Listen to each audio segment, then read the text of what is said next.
Velkommen i Reconnect. Din krop er dit barn. Her møder vi kroppen på en ny måde. Ikke som et problem, men som en del af dig, der længes efter forbindelse. Efter flere år i klinikken har jeg set en ting igen og igen. Det første trin i kroppens healingsrækkefølge er altid det samme. Og det er der, de fleste sidder fast. Forbindelsen. Uden forbindelse kan kroppen ikke slippe spændinger, berolige nervesystemet eller starte den dybe healing.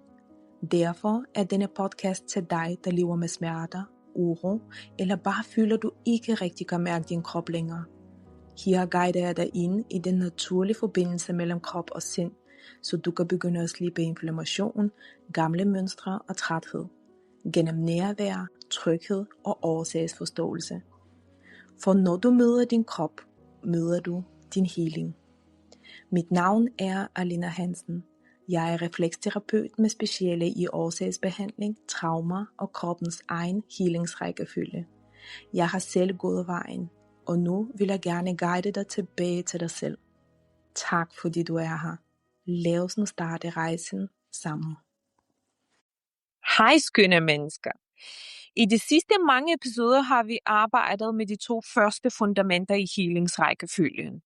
Det første fundament var nervesystemet. Det andet var mitokondrierne, som er kroppens energifabrikker. Og nu kommer vi til det tredje fundament. Det fundament, som de fleste faktisk tror er det første. Nemlig mave og tarm. Og jeg tror faktisk, det er en af de største misforståelser inden for sundhed. For når folk siger, jeg vil gerne have en sund tarm, så tænker de fleste, så skal jeg spise lidt sundere. Men hvis du har lyttet med indtil nu, så ved du allerede, hvorfor jeg ikke starter der. For en tarm kan ikke fungere optimalt, hvis nervesystemet hele tiden tror, at den er i fare. En tarm kan heller ikke fungere optimalt, hvis mitokondrierne mangler energi. Det er præcis derfor, at tarmen først kommer som fundament nummer 3. Ikke fordi den er mindre vigtig, tværtimod, men fordi kroppen bygger oven på det, der allerede fungerer. Ligesom når man bygger et hus. Du lægger ikke gulvet, før fundamentet er støbt. Tarmen er meget mere end blot fordøjelse. Hvis jeg siger ordet tarm, hvad tænker du så på? Måske tænker du oppustethed, forstoppelse, diarré, irritabel tyktarm eller noget helt andet. Men det er faktisk kun toppen af isbjerget. For tarmen er meget mere end et sted, hvor maden passerer igennem. Den er et af kroppens mest avancerede organer. Forestil dig en international lufthavn. Hver dag kommer tusindvis af mennesker ind. Nogle må gerne komme ind. Andre bliver stoppet i sikkerhedskontrollen. Præcis sådan fungerer tarmen. Hver eneste dag skal den beslutte, skal dette næringsstof ind? Skal denne bakterie stoppes? Skal dette virus bekæmpes? Skal dette protein lukkes igennem? Det er et enormt arbejde, og derfor er det heller ikke mærkeligt, at 70% og måske lidt mere af immunforsvarets celler findes omkring tarmen.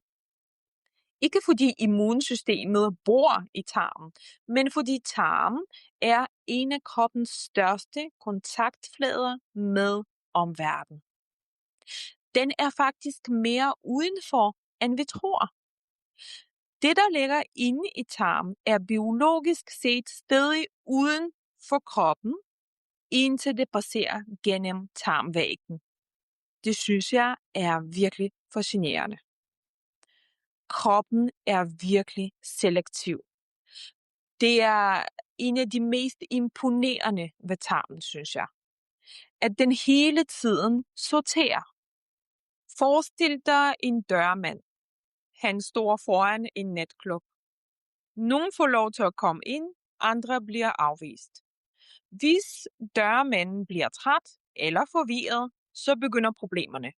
Og det er præcis det, der skal ske i tarmen. Inflammation har fået et dårligt ry. Men inflammation er faktisk ikke fjenden.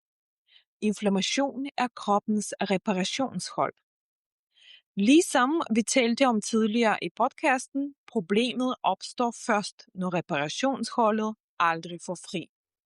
Når alarmen aldrig slukker, så begynder kroppen at bruge enorme mængder energi, og pludselig hænger det hele sammen. Mitokondrierne, nervesystemet, immunforsvaret, alt.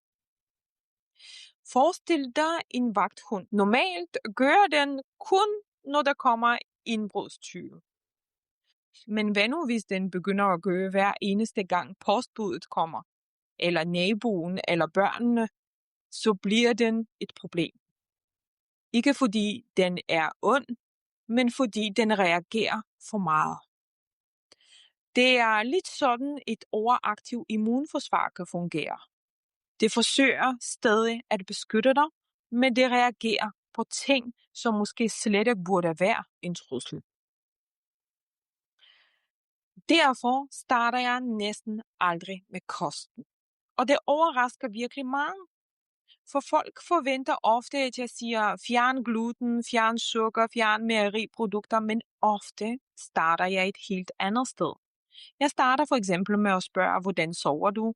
Hvordan har du det? Er du stresset? Hvordan trækker du vejret? Har du energi? For hvis kroppen er i konstant alarm, så kan verdens sundeste kost stadig være svær at udnytte optimalt.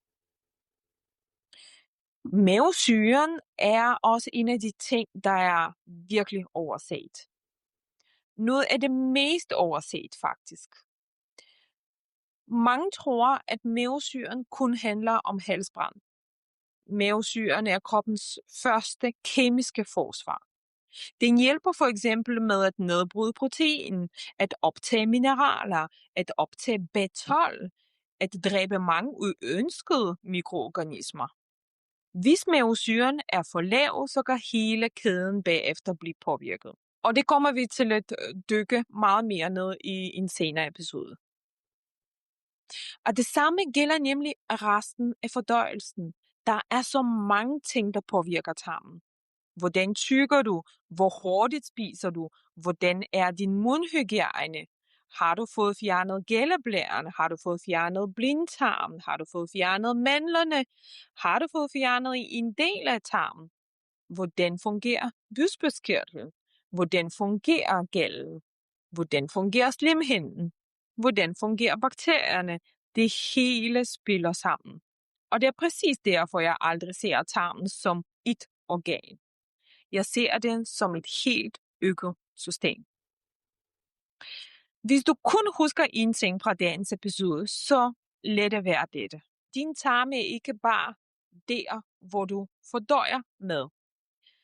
Den er et kontrolcenter, et sikkerhedssystem, et immunorgan, et optagelsesorgan, et kommunikationsorgan. Og når den fungerer godt, så mærker hele kroppen det. Når den fungerer dårligt, så mærker hele kroppen det også. I de næste episoder, så kommer vi til at dykke meget længere ned i det her fundament. Vi skal blandt andet tale om inflammation, utæt tarm, mavesyre, immunforsvaret, autoimmunsygdom, munds betydning, bakteriens verden, gælleblæren, blindtarm, og hvorfor to mennesker kan spise præcis den samme mad og reagere fuldstændig forskelligt. Lidt overbygning af den episode, vi allerede har talt om. For tarmen er langt mere fascinerende, end de fleste af os nogensinde har fået fortalt. Og når vi først begynder at forstå den, så begynder du også at forstå resten af kroppen. Denne episode er kun til inspiration og kan ikke erstatte professionel rådgivning eller behandling. Tak fordi du lyttede til dagens afsnit. Jeg håber, du kunne mærke noget i dig selv rykke bare en lille smule. Hvis du har lyst til endnu mere inspiration og gerne vil hente gratis materiale, øvelser og små healingstrin, så er du hjertelig velkommen i min Facebook-gruppe Kronisk Lindring. Du finder linket i show notes. Skriv gerne en lille anmeldelse, og del gerne også episoden med en ven, der trænger til at høre, at kroppen ikke er et problem, men vejen frem. Vi ses i næste afsnit. Pas på dig selv, og pas på din krop. Den lytter altid.